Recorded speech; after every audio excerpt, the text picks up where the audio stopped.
The latest research in mindfulness is showing that that it's possible to actually practice paying attention in systematic ways that change the way the brain is wired, changes the way the brain functions, changes the very structure of the brain in ways that enhance well-being and clarity and multiple intelligences. So this is a very, very exciting time where science and meditation are coming together, because we're discovering that the human organism is really capable of profound, the technical word is called plasticity, that the brain is an organ that changes in relationship to experience, and actually the chromosomes are changing always in relationship to experience. And so meditation even seems to be able to drive changes in which genes in our chromosomes are being upregulated and which genes are being downregulated, which means we have a lot more freedom to transform our organism and our life experience and attain some degree of profound well-being and satisfaction than what we ever thought. That's scientifically amazing, and it's also seems to be the case. Mindfulness is a way to live your life as if it really mattered, and that involves being in the present moment with open-hearted presence and kindness towards yourself. Well, all of us are very busy, so how do we bring mindfulness into our life? The way to do it is any way we can that feels right to us. So there's no one right way to do this, but certain ways in which we cultivate awareness can be very valuable. And one thing that we might bring our awareness to is the body, and just a sense of remembering to feel our lives unfolding in the body as opposed to only in our head.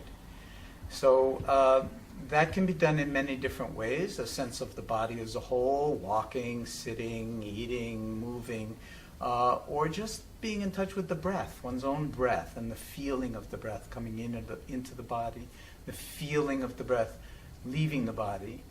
But it's important to remember it's not about the breathing. It's not some breathing exercise or something special you're supposed to be doing. It's recognizing that it's very special that you're breathing at all. If you're not breathing, you're dead. So could we be aware of breathing and how special this is and feel the energy of it as if in this moment, this is my life.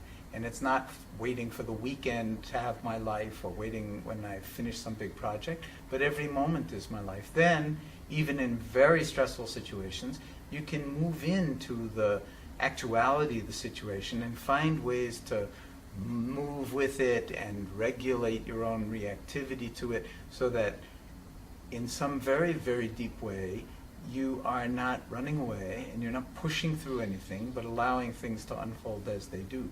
That's the heart of creativity, and that way we get the most work done with the least distraction and the least effort.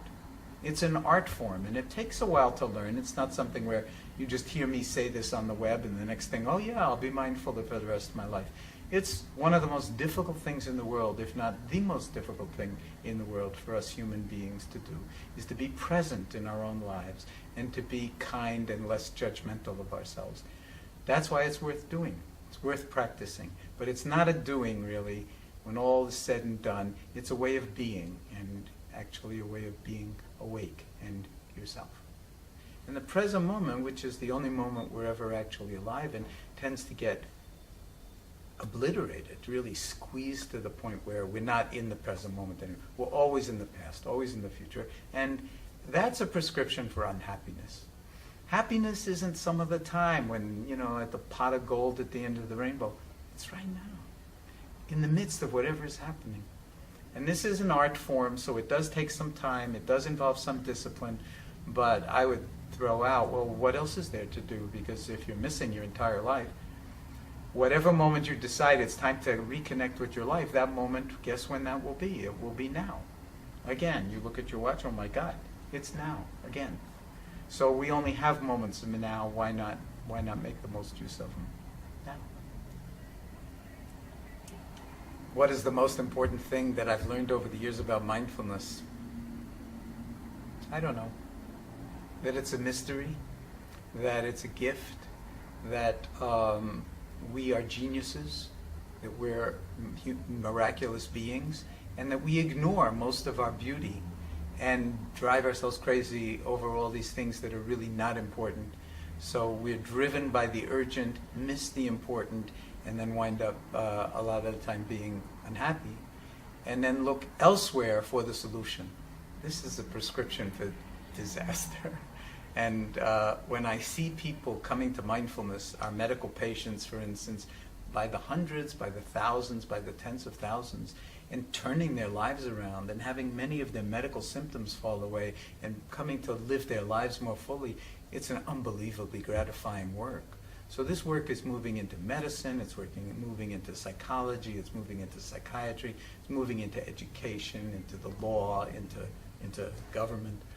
And that itself is, I think, a very good sign for humanity. I'll say one last thing, I guess, which is that we call our species Homo sapiens sapiens in Latin, the species that knows and knows that it knows, or the species that is aware and is aware that it is aware. Well, so far, I don't think we've really lived up to that name as a species. Now, with the ecological crisis that we're in, and with all the other crises that the human mind has created for itself and for the planet, maybe it is time for us to wake up to what that name is actually pointing to and fully embody ourselves in that way as a species that understands our capacity for awareness and then balances thought out in a way that has profound value. And ultimately, when all is said and done, I call that love.